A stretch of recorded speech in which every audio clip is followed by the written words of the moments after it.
Seu sobrenome para o taquígrafo judicial anotar a grafia. Meu primeiro nome é Amy, A-M-I, e meu sobrenome é Fritz, F-R-I-T-Z.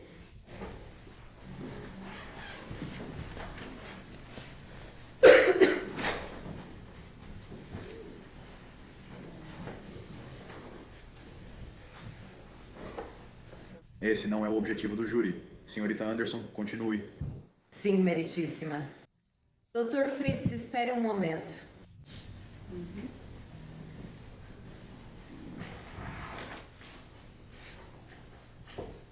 Bebida régia, sim, senhora.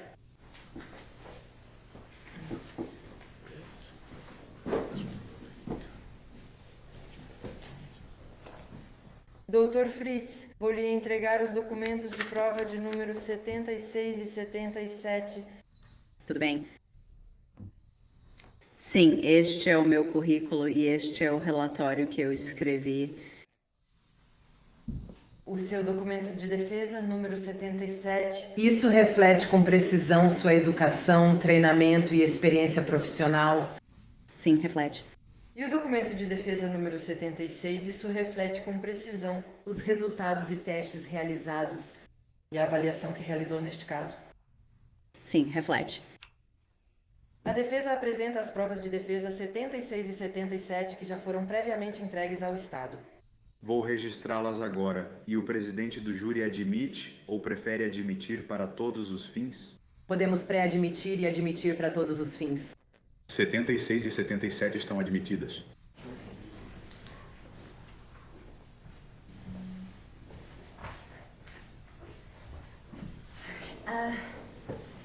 Doutora Fritz, seu currículo já foi apresentado como prova, então não vou perguntar sobre suas credenciais neste depoimento. Mas eu queria te perguntar, o que foi pedido para você fazer neste caso específico? Claro. Fui contatada pela defesa para dar uma opinião sobre se o Sr. Horner tem autismo e os traços de comunicação social que são especificamente associados à neurodivergência. Você realizou algum teste de autismo para diagnosticar autismo? Não, como fonoaudióloga, não é da minha competência fazer esse diagnóstico de autismo na maioria dos estados, mas eu posso, no entanto, falar sobre os aspectos de comunicação social que são como metade dos critérios diagnósticos do DSM. Metade dos critérios diagnósticos para quê?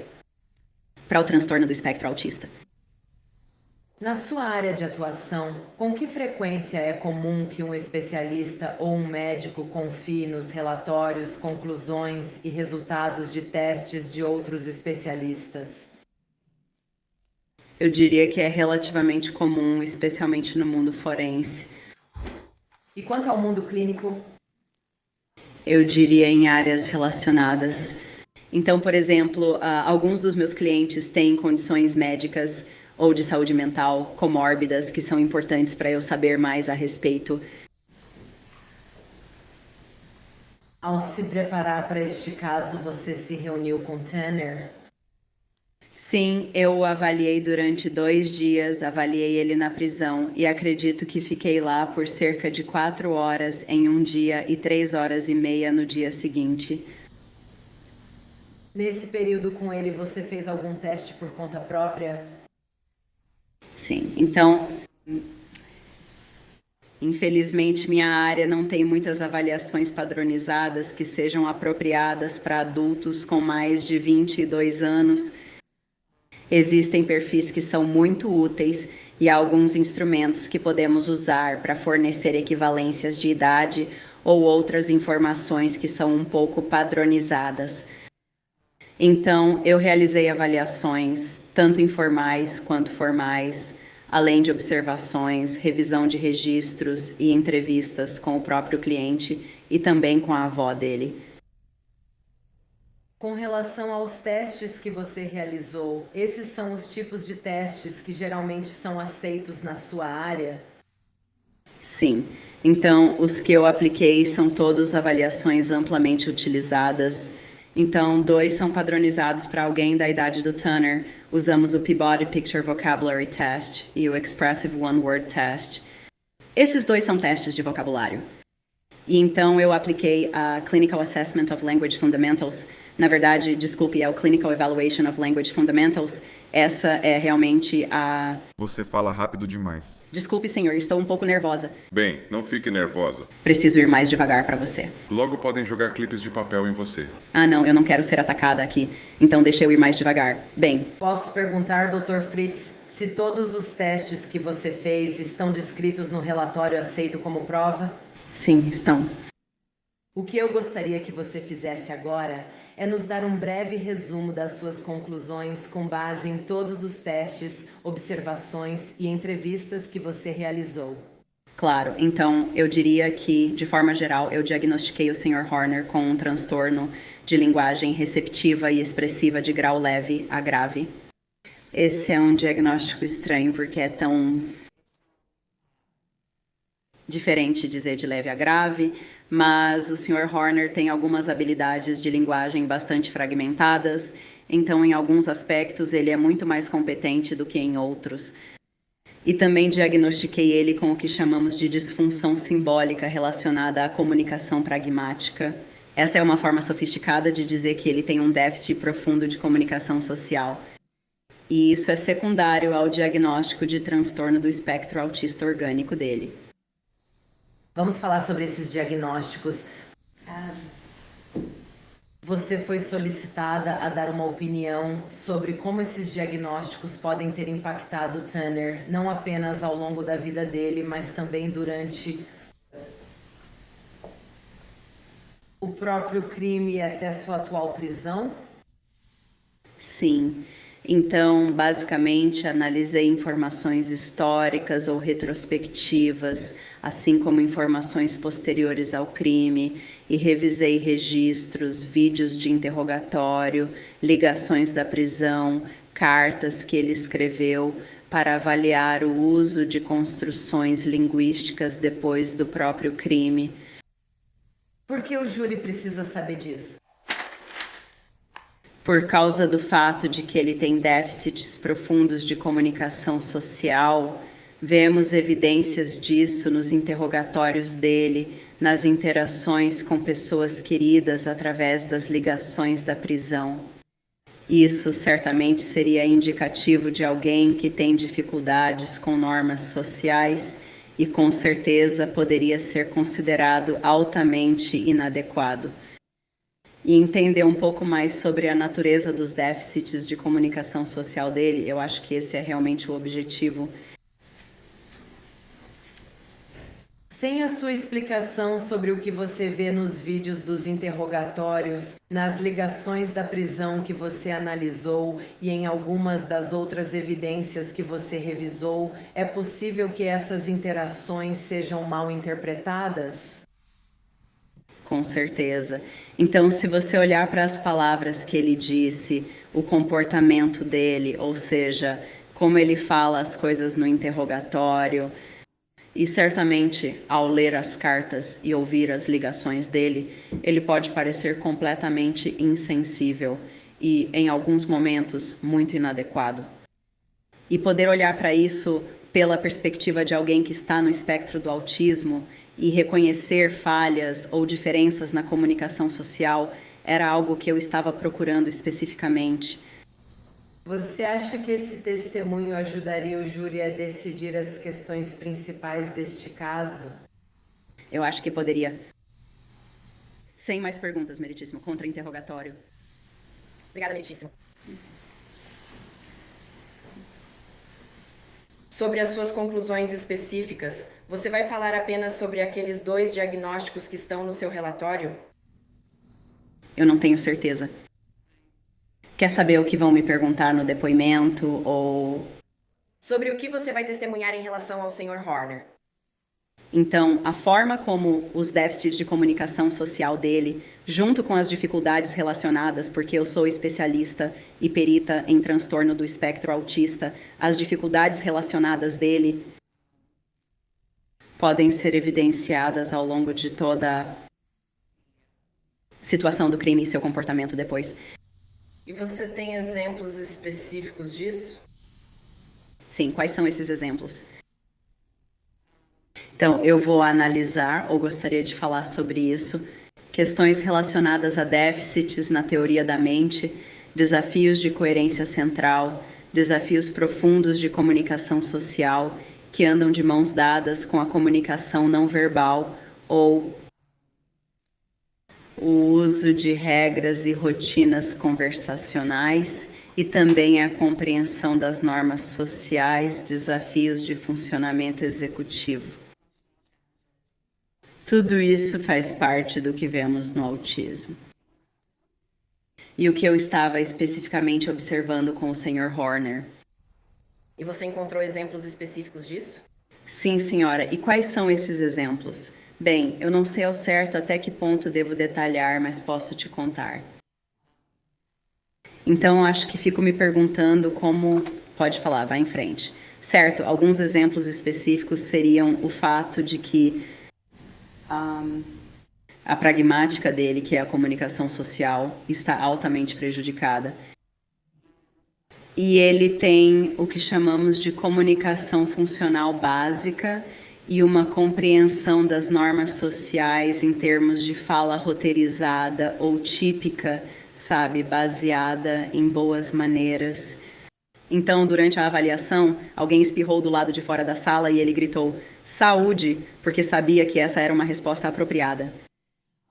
As dificuldades dele aparecem mais nos aspectos mais sutis ou complexos da comunicação, como o discurso narrativo. É muito difícil para ele contar uma história de forma linear. Ele também tem muita dificuldade em expressar qualquer tipo de emoção. Eu acredito que o Sr. Horner tem uma condição conhecida como alexitimia. É uma condição secundária. Você pode soletrar para o tribunal? Claro, é Alex. Preciso de um momento para garantir que farei isso certo. Alexitimia. E isso é uma característica comum entre pessoas no espectro autista. É um desafio para cerca de 40% a 65% das pessoas no espectro, em comparação com cerca de 10% na população geral. É uma condição em que você tem dificuldade de sentir emoções da mesma forma que nós, neurotípicos, que não temos alexitimia, conseguimos senti-las. E uma espécie de falta geral de consciência do seu estado interno. Também pode afetar a capacidade delas de expressar empatia ou até mesmo remorso de uma forma considerada pró-social. E sobre essa alexitimia, foi algo que você diagnosticou em Tanner ou você está se baseando em outra pessoa? Eu mesma. Então, a alexitimia é mais um traço do que um diagnóstico formal. E atualmente a principal medida para diagnósticos é, na verdade, um instrumento gratuito que foi disponibilizado chamado Escala de Alexitimia de Toronto. Você consegue soletrar isso? Sim, senhor. Toronto e depois Alexitimia, Alexithymia, escala. E ela foi revisada, então agora é 2.0. E basicamente ela nos permite determinar se alguém é capaz de descrever seus sentimentos, se o pensamento dessa pessoa é externalizado ou internalizado. Se elas têm dificuldade em identificar os próprios sentimentos e se têm dificuldade. Não sei se já disse, mas descrever sentimentos próprios. Então, o Sr. Horner teve dificuldades em todos os aspectos relacionados à alexitimia. E você falou sobre empatia. Qual a relação entre empatia e alexitimia? Então, a empatia em si é meio que essa habilidade de uma pessoa entender ou sentir o que alguém está vivenciando. Existe a empatia cognitiva, que é tipo, eu entendo por que você se sente assim, em contraste com a empatia afetiva, que é, sabe, eu sinto isso junto com você. E o Sr. Horner tinha dificuldades, eu acho, em expressar empatia, mas também vou afirmar que vi evidências de que ele possuía empatia. O que é muito comum em pessoas no espectro do autismo. E quanto à evidência dele expressar empatia, você vai abordar algo que não está no seu relatório em relação a isso.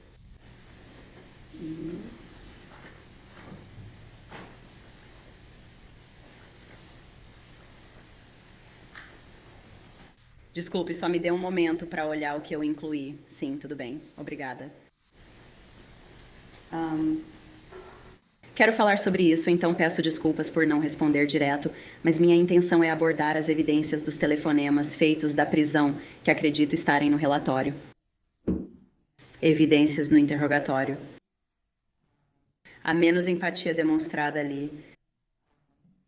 Também durante a avaliação propriamente dita, e acho que isso também está no relatório.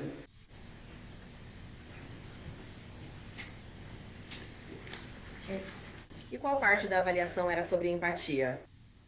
Então, uma coisa que o Sr. Horner faria era se ele visse alguém sendo maltratado. Por exemplo, em um cenário de vídeo, ele expressaria sentimentos, sabe, dizendo que aquela pessoa estava sendo rude. Ou sentir pena de um personagem em um vídeo. Certamente demonstrava empatia pelos animais. Então, se ele visse um animal que parecia triste ou estava em uma gaiola, ele expressava isso tanto com suas palavras quanto com sua linguagem não verbal.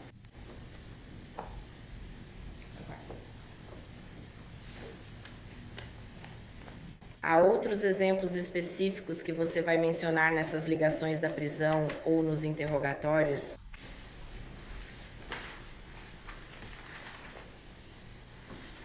Acho que isso leva às suas conclusões. Certo? Sim, claro. Sim, um aspecto que eu acho importante, ou como um exemplo importante, é quando o Sr. Horner ligou para a mãe dele e ele não conseguia, ou ele ligou para a mãe dele, não conseguia entender por que os outros presos olhavam para ele como se fosse um monstro. E a mãe dele, sabendo das dificuldades dele nessa área, teve que explicar diretamente em termos que ele pudesse entender. Assim, deu-lhe a capacidade de ver a situação pelo olhar dos outros. Isso também se relaciona à teoria da mente, de pensar, se isso acontecesse com seu filho, como você se sentiria? E com esse estímulo adicional, ele pôde explicar e entender como, de certa forma, fez a família Dietana se sentir, certo? E acredito que você listou em seu relatório todos os itens que revisou. Correto? Sim, e os itens estão nas 2 últimas páginas. 2 páginas, acredito eu, são a lista extensa dos registros que revisei, com exceção das informações que recebi da defesa depois que escrevi meu relatório. E o que é isso? Então, isso seria o relatório da doutora Enhoff e do Dr. Spence, o relatório da doutora Arumbala, assim como eu acredito, informações que foram fornecidas pelo Estado, como transcrições de depoimentos, registros da prisão, o vídeo do rapto e atos anteriores de má conduta. Acho que essa é uma lista abrangente dos itens que revisei e que ainda não estão refletidos no relatório. E você revisou todos esses itens? Sim, senhora. E você criou um novo relatório? Não, senhora. Acabei de recebê-los. E sobre o que você testemunhará sobre esses itens não incluídos no relatório? Podemos começar com M. Hopkins Spence. Você testemunhará algo sobre os relatórios do M. Popid Spence? Não havia nada novo ou surpreendente para mim no relatório deles. Doutora Arumbala, você vai testemunhar sobre algo do relatório da doutora Arumbala? Relatório, certo.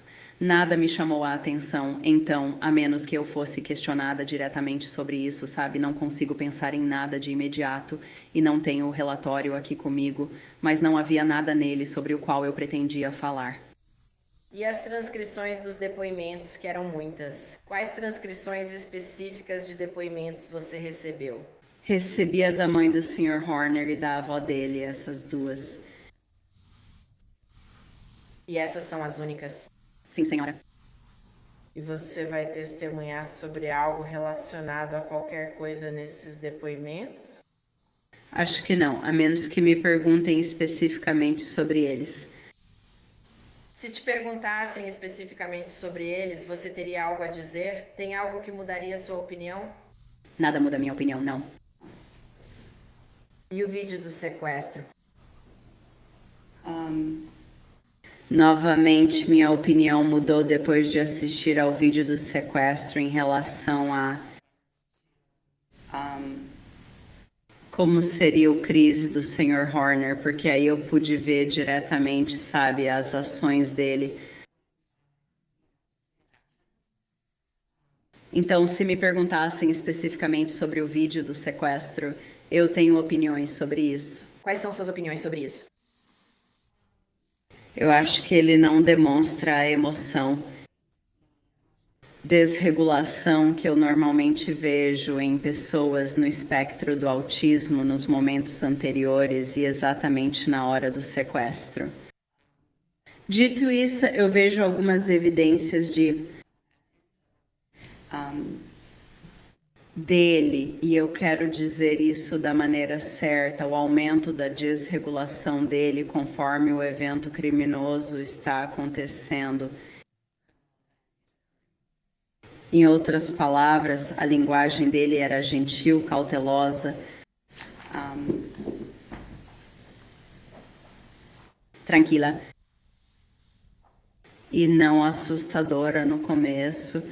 E depois se tornou, sabe, extremamente desrespeitosa e horrível com a Athena. Então, essa mudança na linguagem dele ficou muito evidente para mim e foi algo que só consegui perceber depois de assistir ao vídeo. E isso te surpreendeu? Acho que o que me surpreendeu foi não conseguir perceber a desregulação emocional por causa do fato de o Sr. Horner ser um cavalheiro afável que é. Sabe, certamente tem um bom senso de humor, é articulado e eu esperava ver mais bater a cabeça ou um rosto muito vermelho. Algumas das coisas que eu vejo em, sabe, alguém que é autista e está tendo uma crise. Dito isso, no Sr. Horner, no interrogatório, descreve um período de dissociação, sem usar essa palavra, meio que perdendo a noção do tempo, ou, sabe, sentindo que não estava no controle de suas ações. Isso eu também consigo perceber. Para ser honesta, você já deve ter ouvido que ao conhecer uma pessoa com autismo, conhece apenas uma pessoa com autismo. Pode parecer muito diferente. Então, a desregulação emocional dele, assumindo uma forma mais silenciosa, olhar, não é? Foi surpreendente para mim, sim, mas não é algo sem precedentes.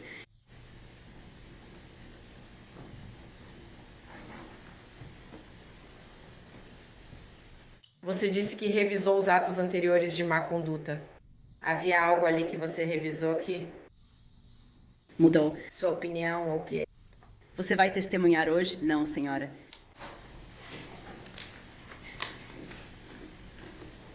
O que Tanner Horner te contou sobre o que ele fez? Sr. Horner me disse que deu ré nela porque a câmera de ré não estava funcionando. Ele também me disse que a estrangulou. Eu diria que a história que ele me contou na época da avaliação foi muito parecida com o que ele disse aos investigadores durante o interrogatório. Então ele mentiu para você? Sim, senhora.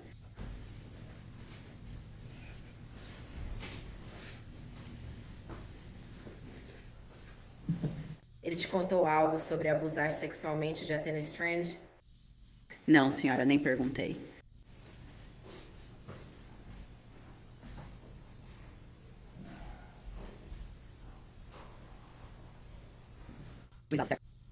Requisição. Só brevemente. Doutora Fritz, a senhora poderá testemunhar sobre quaisquer comorbidades ou diagnósticos concomitantes naquele caso de posse do Tanner? Sim, eu me sinto confortável por causa dos meus muitos anos de experiência trabalhando com pessoas no espectro para falar sobre comorbidades comuns. E tendo revisado os relatórios da doutora Specht junto com a doutora Davis, acredito que posso opinar sobre essas questões relacionadas à toxicidade por chumbo e à síndrome alcoólica fetal. E então você vai testemunhar sobre como todos esses diagnósticos funcionam juntos? Sim. E com base na sua formação e experiência, isso é algo que você conseguiu fazer? Sim, então dentro do meu escopo, eu certamente nunca faria um diagnóstico de saúde mental.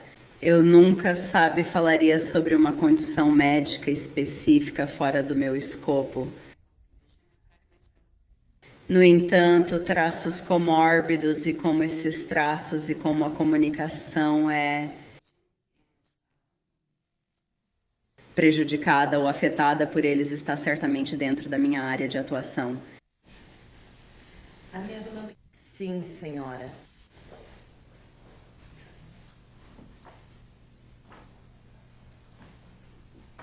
Nada mais, Excelência. Senhorita Delwar. Nada mais, meritíssimo. Obrigada, senhora. Pode retornar ao escritório. Obrigada, senhor.